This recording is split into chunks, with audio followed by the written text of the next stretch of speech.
welcome you all to the second day of MedaWeek Barcelona, the meeting point for voicing the interest of the private sector in the socioeconomic development of the whole Mediterranean region.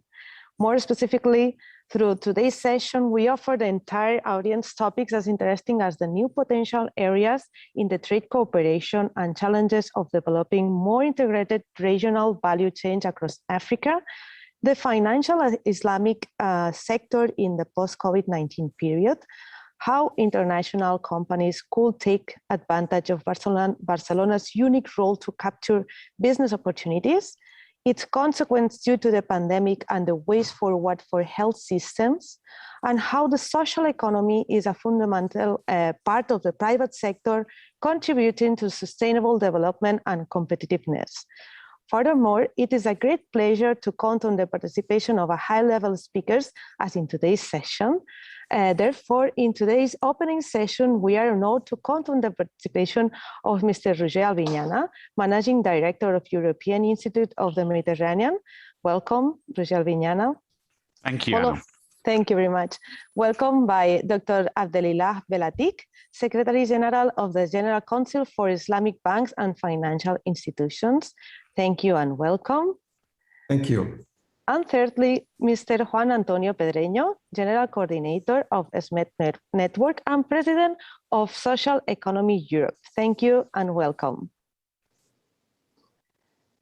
Therefore, thank you very much. Gracias. Thank you. Please, Mr. Roger Albinyana, the floor is yours. Well, thank you so much, Anna. I feel honored and delighted to be back into this 15th edition of the MedaWeek, which has become actually a quite unique platform for reflection and exchanges of experiences across the Mediterranean region within the economic and business sectors. It has also become a quite unique platform to share knowledge, best practices, and success stories in Mediterranean economies. And it also aims at exploring trade and investment possibilities in the Mediterranean and beyond. I would say that the MedaWeek has become a platform through which economic cooperation can be reinforced at all levels. As you already mentioned, this second day of the MedaWeek will gather a number of interesting sessions and fora. That's why I would like to encourage our audience to stay tuned, to stay along the day and take part at the Islamic Finance Forum, at the New African Business Development Forum, and at other fora that will be taking place. Different topics that will be discussed during this second day, but it is important to underline the interlinkage that exists between all these topics to foster a more prosperous, sustainable, and inclusive Mediterranean region. In fact, this last year, year 2021, has been quite detrimental for the region's evolution due to the reinforcement of a number of conflicts, many of which are taking place bilaterally between countries, and especially in the Western Mediterranean region. So even if many challenges still lay ahead for the region, we do hope, as IMED, and I think it's the entire ambiance of this MedaWeek, we do hope that a different road will take place in a post-COVID-19 era. As you know, economic growth in the southern Mediterranean countries has not kept pace with demographic growth. This is not a phenomenon that comes from this COVID-19 era. It comes from before, but I think it is important to highlight it.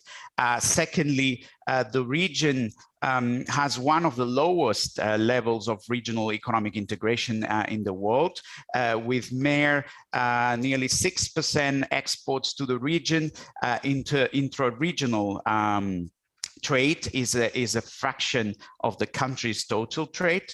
And thirdly, the unsustainable use of natural resources and climate change jeopardize access to water, to food, and energy, while it also accelerates desertification and loss of biodiversity while threatening lives and livelihoods. I just want to recall that the MedaWeek report that was released earlier this year states that the region warms 20% faster than the rest of the world. Contrary to that, and despite all these challenges, we cannot ignore the many opportunities yet to come thanks to new economic and political cooperation frameworks. First and foremost, the new agenda for the Mediterranean that the EU institutions decided to release last year, 2020, which incorporates new areas and forms of cooperation identified during the COVID-19 crisis, but also the previous one in 2008 and 2010, especially to foster socioeconomic sustainability in the region. I think that this is probably the summary of this new agenda for the Mediterranean. Secondly, it also offers opportunities for new partnerships on strategic priorities, mainly within the green and digital transition. And thirdly, it aims for a green, digital, resilient, and just fair recovery guided by the 2030 Agenda for Sustainable Development, the Paris Agreement, and the European Green Deal. There is a new economic and investment plan for the southern neighborhood to increase the region's attractiveness towards investment, towards investors. It aims at mobilizing up to 7 billion under the new Neighborhood and Development and International Cooperation Instrument, which would help mobilize private and public investments up to 30 billion euros in the southern neighborhood. And then we also have the European Green Deal, which aims at, or which is the EU's new growth strategy until 2050 that puts environment and climate change at the heart of the EU domestic and external agenda. And it also represents a unique opportunity for cooperation on strategic priorities between Northern and Southern Mediterranean contexts. In this broad context, strong external dimension will be key to underpin future financial aid and external cooperation to other regions, including Southern Mediterranean countries, but also the whole African continent. Precisely on Africa, which is the main focus, as you know, of the new African Business Development Forum, which will begin at 10 o'clock, there are plenty of opportunities, such as fostering trade liberalization and the consolidation of integrated regional value chains, key to speeding up sustainable economic growth and the creation of decent jobs in the region in a post-COVID-19 era, or also to promote the articulation of modern, carbon neutral and reliable regional value chains within the continent. Opportunities in Africa also go in line of improving the efficiency and safe connectivity between African regions, because you know that Africa is one continent, but it's filled of different economic regions. So basically to improve the connectivity between those African regions and the EU. And we here in the MedaWeek, of course, we believe that this needs to be carried out through the Mediterranean region. These new opportunities for Africa also promote value-added production and enhancement of industrial competitiveness, or they also help promote economic and trade diversification for some African countries while boosting private sector, especially MSMEs, and investment capital towards African business opportunities. Here, I would not like to discard the importance of the twin transition, green and digital together for the benefit of citizens, enterprises, and business leaders. which would also benefit the environment. So here what we are saying is this transition that we are so strongly promoting from Europe, and not only within Europe, but also within the neighboring regions, should not only be green and should not only be digital, but we need to be them both green and digital, both together. This is the new revolution, because new technological and digital appliances are not always green, and they also produce carbon footprint. Green and digital transition to fight climate change and to produce sustainable jobs in many different sectors across the Mediterranean region and across the African continent. I think that this is the big challenge that we have in the 10 years laying ahead. So I would like to conclude by thanking all the organizers of the MedaWeek this year, especially ASCAME, with whom we have a very close cooperation. I would also like to thank the Catalan government for moderating the next new African Business Development Forum, and whose representatives will be accompanying us today. And we, as IMET, we remain, as the European Institute of the Mediterranean, we remain fully committed to the organization of the MedaWeek in the future, and we are ready also to celebrate the 40th anniversary of ASCAME, which will be held next year. So Anna, thank you very much, and back to you. Thank you. Thank you very much, Mr. Roger Albinyana, for your speech and for your valuable inputs. Thank you. Thank you very much. Now we give the floor to Dr. Abdelillah Belatik, please. Thank you very much for being here with all of us, and the floor is yours. Thank you, Anna. Bismillah ar-Rahman ar-Rahim.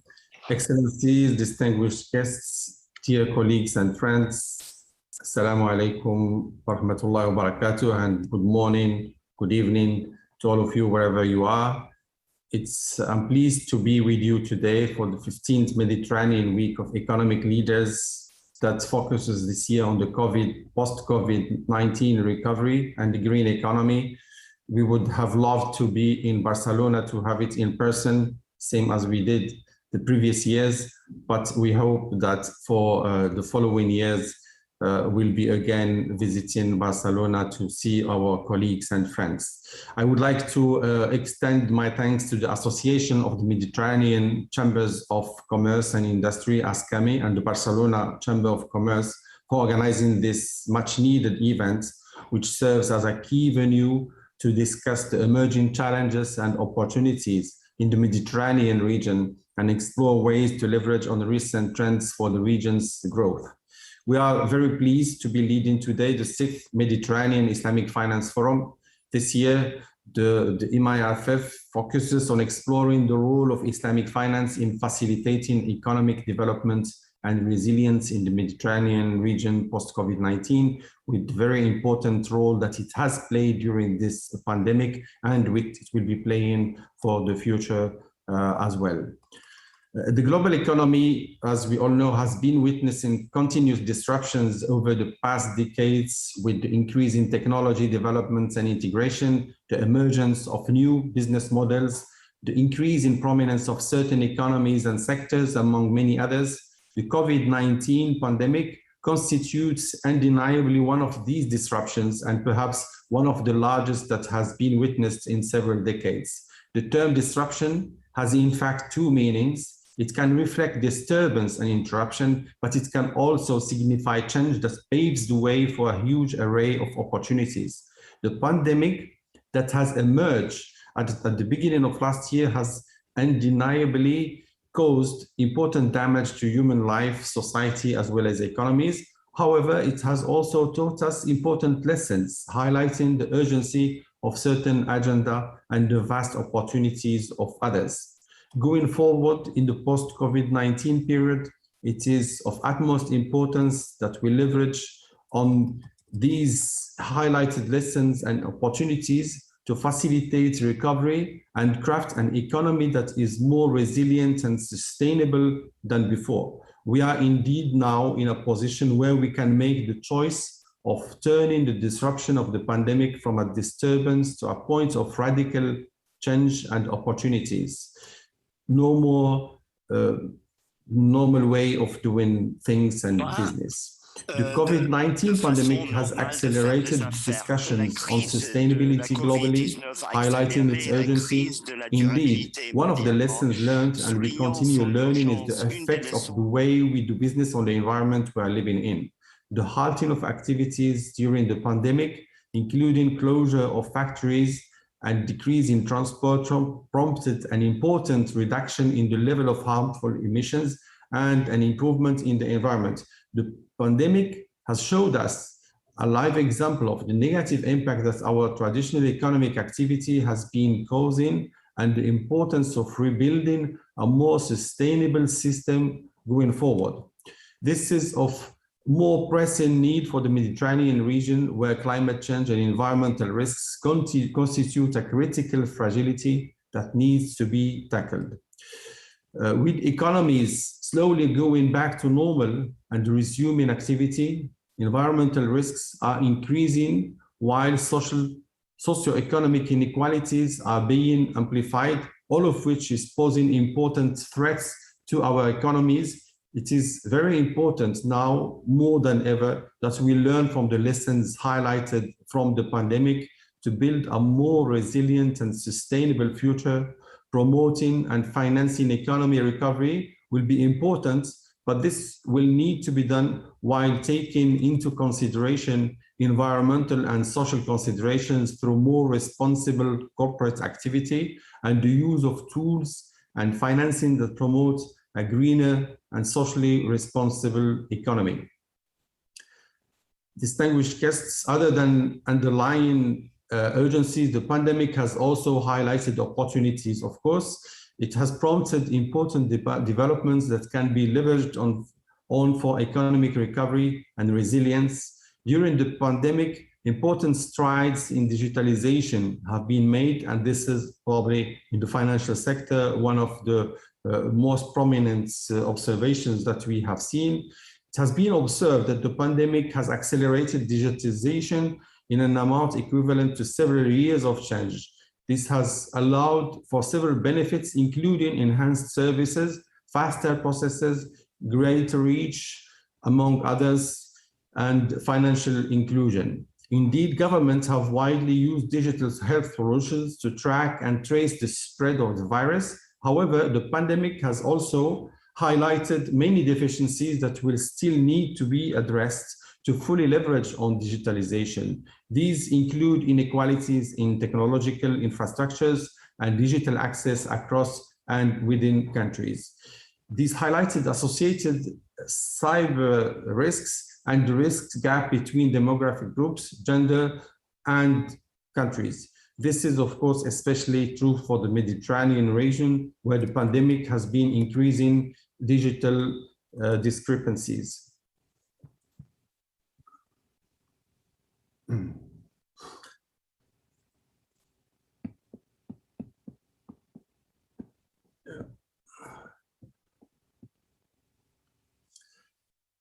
From our mandate as CIBAFI, the General Council for Islamic Banks and Financial Institutions, our mandate, of course, is to represent the Islamic financial services industry globally, defending and promoting its role, consolidating cooperation among its members and with other institutions with similar interests. So in the last few years, we have been very keen in accelerating talks and raising awareness on the sustainability agenda and digitalizations in the Islamic financial services industry to accompany our members in this process through our work on advocacy of Islamic finance values and related policies and regulations, publications, training, and events. With the new challenges arising from the pandemic, we are continuing to support the industry through our various initiatives. Through advocacy of Islamic finance values and related policies, we have been keen to voice the concerns of the industry with relevant bodies to ensure that policies and regulations take into account Islamic financial institutions' needs when being developed. in line with this role, we have raised several times the voice and concern on sustainability-related standards, including the United Nations Environment Program Finance Initiative, Principles for Responsible Banking, and more recently on consultation paper on sustainability reporting of the International Financial Reporting Standards. CBAFI has also been highlighting the vast opportunities that Islamic finance provides through various webinars and public lectures. Through the publications and key events, we have had a number of events, and of course our publications, the flagship publications, the Global Islamic Bankers Survey, has been covering various themes on sustainability, fintech, and digital transformations. And we are currently working on the 2022 edition of this report, which will address, among others, issues of gender inequality. CBAFI has been keen also on the work related to sustainable development goals and sustainability. We have established a sustainability working group that is working on a sustainability guide for Islamic finance. We have seen that, sustainability is an issue that is very important for globally and regionally for the Mediterranean region, and Islamic banks that are active in Africa and Mediterranean are actively working with us on coming up with this guide for sustainability to allow a better implementation of sustainability into the operations of Islamic banks. And of course, one of the components of this is on issues related to climate change risks and the transition that is needed for our economies. So for this purpose, we have established also a work stream within the sustainability working group that will be addressing carbon footprint measurement methodology for financing portfolios of Islamic banks. This will allow us to be in line and give the opportunity to Islamic financial institutions to support the economy and the economic transformation and transition that the Mediterranean region that everyone is keen on having is talking about. To end, I would like just to thank the organizers and the distinguished speakers for sharing their valuable experiences, and I would welcome you again for the next session that will be on Islamic finance in the Mediterranean region. Thank you. Thank you. Thank you very much, Dr. Abdelillah Belatik. It's a pleasure to count on also on your participation and CBAFI's also participation in the next session. Now we are going to move to Juan Antonio Pedreño. Welcome. The floor is yours. Thank you very much. Buenos días y muchas gracias, Ana. Good morning. Thank you, Ana, for inviting for your introduction, for your presentation. It's my pleasure. It's the pleasure of FEPES and the members of the Euro-Mediterranean Network of Social Economy input in this new edition of the Week of Economic Leaders of the Mediterranean.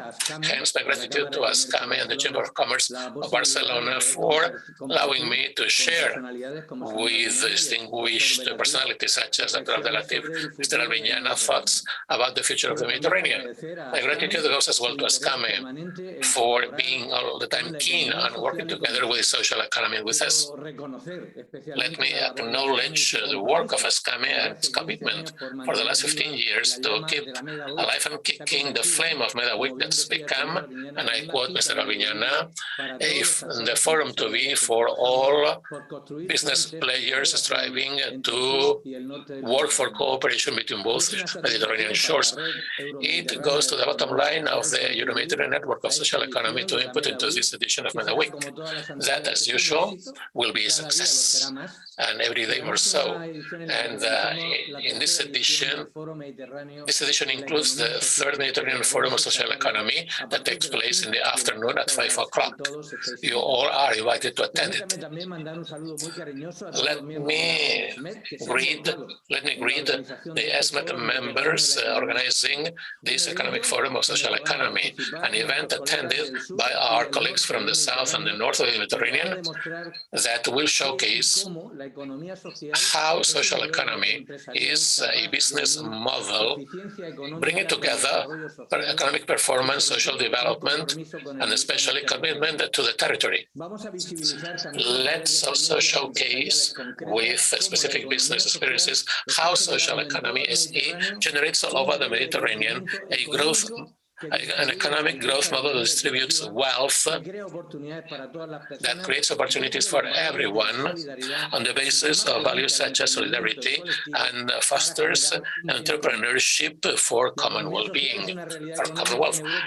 It is a reality. It is here to stay. More than 0.23 million companies, 15 million jobs, 8 million volunteers showcase in all economic industries the relevance of social economy as a crucial role, more enhanced during the outbreak, with SE showing its social commitment, economic commitment with environment. I quote Director Athanasopoulos from the European Commission, I quote, "Many sights are set now on SE, which has reacted as expected." And she confirmed that in key trades, i.e. access to food, healthcare, education, and other essential services, it's played a critical role. Currently, governments and agencies look for alternatives, social, economic, environmental alternatives for a just an equitable recovery. The EU and the Mediterranean have a shared agenda with SE in this agenda to decrease inequalities, to foster economic inclusive growth. Steps have been taken by the ministries of employment of the 42 members of the Union for the Mediterranean 2 years ago, whose goal was striving for generating an environment, releasing the power of social economy as an intelligent way to release resources, create sustainable employment, and generate inclusive growth. This bet on SE has been reinforced in the new agenda for the Mediterranean that the EU adopted at the beginning of 2021, and it counts in SE in planning for economic growth of the Euro-Mediterranean area. I quote the European Commission: "The added value of SE implies its ability to fix many social challenges, increasing the resilience of our communities and businesses at times of crisis, especially thanks to its business model that places people on the planet at the heart of its operations." Let me recall now that the GDP is important. It should be counted in. It doesn't provide for critical issues for people and communities, i.e. reduction of inequality and sustainability, which are the big challenges in the 21st century, as quoted by Dr. Belatic in his words. This role has been showcased in an event towards a new agenda of social economy for sustainable and inclusive Mediterranean, arranged on November the 4th, 2 weeks ago. It's been key to reinforce SE in the Euro-Mediterranean region. My gratitude goes to the Union for the Mediterranean for its input. This organization we do work together with. There has been a critical message launched in that event. I had the privilege to attend with Mr. El Kisasi, European Commissioner of Social Rights, Nicolas Emid, and reps of governments of Morocco and Spain. We have to showcase that there is a commitment on the need to provide the Mediterranean with an ambitious initiative to boost SE, which is needed for a real social economic recovery that is just and sustainable in the Mediterranean post-COVID. This message is even more relevant now, as quoted by Dr. Belazit 1 minute ago. Next December the 8th next, a new EU SE plan will be approved of, and the EU will be the first international organization with a specific strategy warrant to build a European policy for social economy. This action plan, I quote the Commissioner of Employment, will create social economy and boost it in Europe and outside.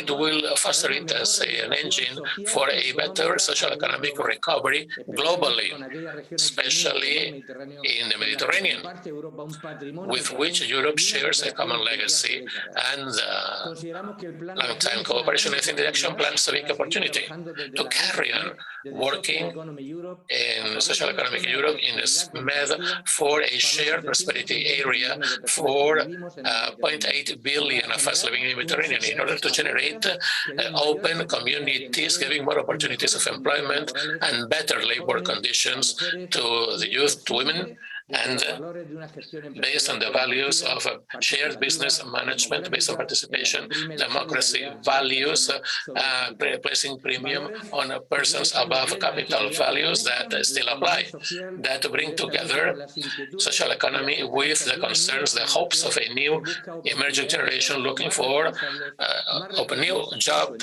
opportunities that are environment friendly, that generate an economy at the service of general interest and eliminate substandard employment.